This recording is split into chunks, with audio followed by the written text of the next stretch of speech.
Un autre exemple, c'est comme là, je viens de voir Porsche, ils viennent de sortir le moteur à 6 temps. Toi, avant, il y avait 2 temps, maintenant 4 temps, maintenant 6 temps. Mais pour économiser de l'essence, pour continuer les moteurs thermiques, tu vois.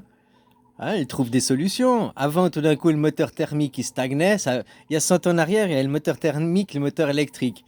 Le moteur thermique a pris le dessus. Le moteur électrique, il est resté en arrière. Hein. Puis après, le moteur thermique, qu'est-ce qu'il faisait? Il stagnait, il disait non, les évolutions, c'est pas possible. Mais ils augmentaient les prix, quoi. C'est comme les iPhones, quoi. Ils changent la coque. Oh, un nouveau iPhone. Et hop, le prix il augmente. Mais dedans, c'est le même process, c'est le même ordinateur dedans, quoi.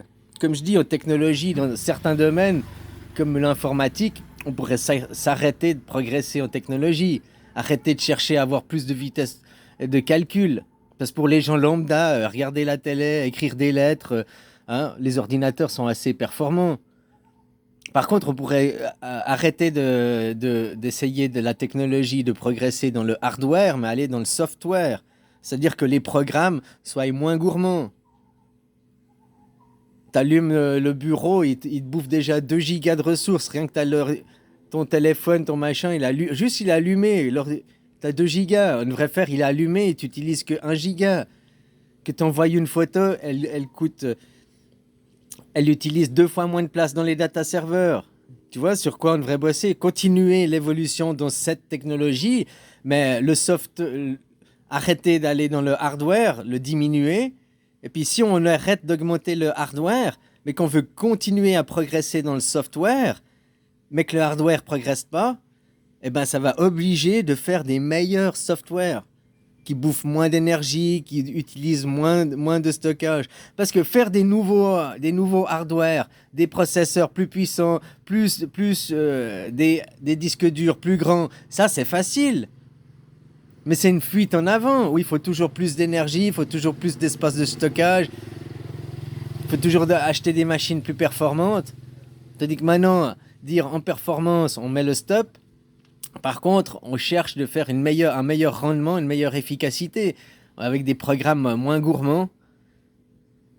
Là, il y a un moyen de réfléchir. Comme la voiture, qu'est-ce qui s'est fait? T'as vu, en 10 ans, il y a la voiture électrique qui est sortie. Ah, la voiture thermique, je vais mourir! Et tout d'un coup, avant, on était en gros, il y a 10 ans en arrière encore, on était encore les voitures, c'était 8-10 litres au 100, quoi. Puis ça faisait une dizaine d'années, une vingtaine d'années qu'on était dans du 10 litres au 100, hein. Ils stagnaient. Puis tout d'un coup, il y a eu l'électrique, quoi. Wow, ils sont descendus d'un coup à 5 litres au 100, du 5-6 litres au 100. Puis maintenant, avec des voitures hybrides, machin, tu peux faire même du 2 litres au 100, quoi. Puis peut-être avec ce moteur 6 temps là que Porsche il annonce, tu vois, peut-être ça va encore permettre de faire peut-être du 1 litre au 100 ou 2 litres au 100, quoi.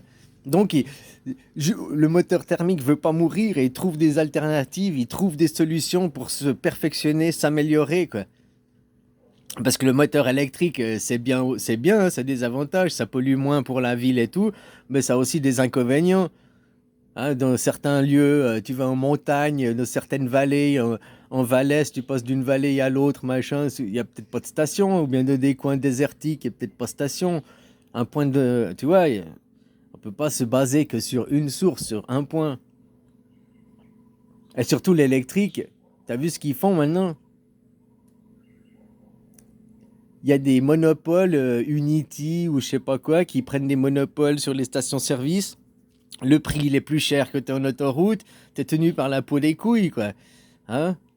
Et les stations-service, le prix de l'essence à quasiment toutes les stations, n'importe où en France, en Suisse, enfin d'un pays à l'autre ça change, mais dans le pays c'est quasiment tout le même prix. Mais pour l'électricité, t'as vu les différences?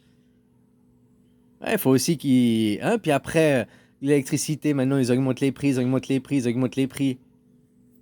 Oui, parce qu'ils te disent c'est la faute de l'Europe, on doit s'indexer sur le gaz.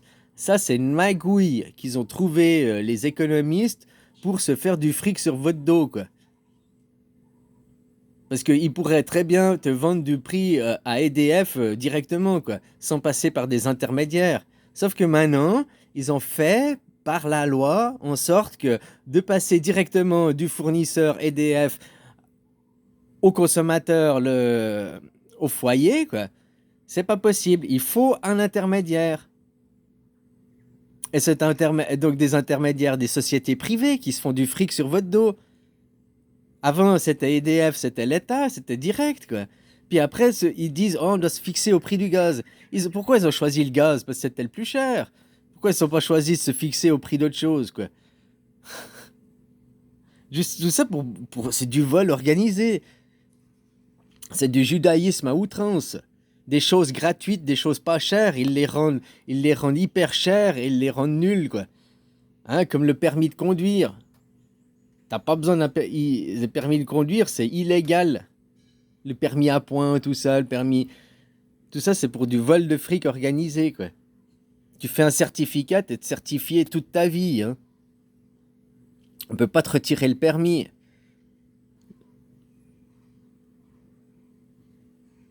Et en plus, si tu me dis oui, mais le permis, ça se paye, blablabla. Mais pourquoi tu dois payer un permis alors que les routes, tu les payes dans les impôts? En payant tes impôts, enfin en étant citoyen, tu payes les routes. Donc, du moment que tu as payé toi-même les routes sont publiques, tu as automatiquement la permission. Donc, de créer un permis pour donner la permission c'est s'interposer entre la gratuité des routes. Eh non, pour une permission, tu dois payer. C'est du vol organisé. Ça, c'est le judaïsme. Ils ont créé quelque chose, le permis de conduire, qui est illégal, qui est inutile. Dans la constitution suisse, c'est pas écrit. La constitution suisse, c'est écrit, tu dois mettre une vignette. Le permis de conduire, au point de vue de la loi fédérale suisse, c'est la vignette. Et c'est tout. Après qu'on fasse une école de conduite, qu'on apprenne à conduire, oui, ça c'est bien, c'est une chose, on va pas faire des accidents, on sait conduire, tu obtiens un certificat de conduite, voilà, fini. Mais c'est inaliénable, on peut pas te le retirer.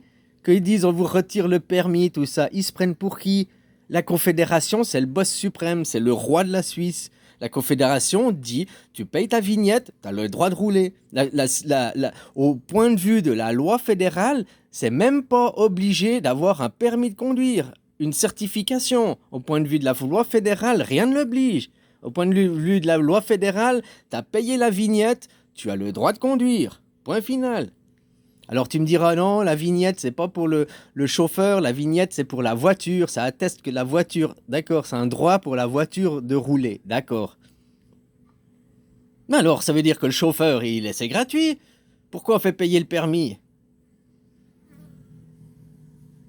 Hein, les gens, la certification, ça c'est du judaïsme, te retourner le cerveau pour te faire payer des choses qui sont gratuites, te rendre des choses... Tu comprends? Te dire oui, il faut le permis de conduire, machin et tout, pour te racketter, te voler du fric. L'État, la loi suprême, c'est la Confédération fédérale. Tous les cantons sont des sous-États. Le droit fédéral prime. Si le droit fédéral t'autorise la liberté sur cette chose, le droit cantonal ne peut pas te dire « Ah oui, mais nous, tu dois nous demander la permission. » Non. Le droit fédéral autorise de rouler sans permis. Il faut bien comprendre ça. Le droit fédéral est le roi suprême. Tu peux améliorer le droit, le rendre meilleur, mais tu peux pas le revenir en arrière. Tu peux pas dégrader les conditions humaines, tu peux les améliorer. Alors, on a amélioré à rendre les routes gratuites et accessibles à tout le monde. Ça c'est le droit fédéral. Et le droit des petits chefs cantonaux, ils disent « Ah, mais non, nous, le canton, qui se prend... c'est pas des gens, c'est le canton. Bah, c'est fait par des gens. Mais le canton se dit « Ah non, moi, je suis supérieur au droit fédéral. Pour rouler chez moi, il faut une permission. » Ça, c'est retour en arrière sur le droit. Ça, c'est dégrader les conditions du droit. Tu n'as pas le droit. Donc, cette loi doit être suspendue. C'est le droit fédéral est supérieur.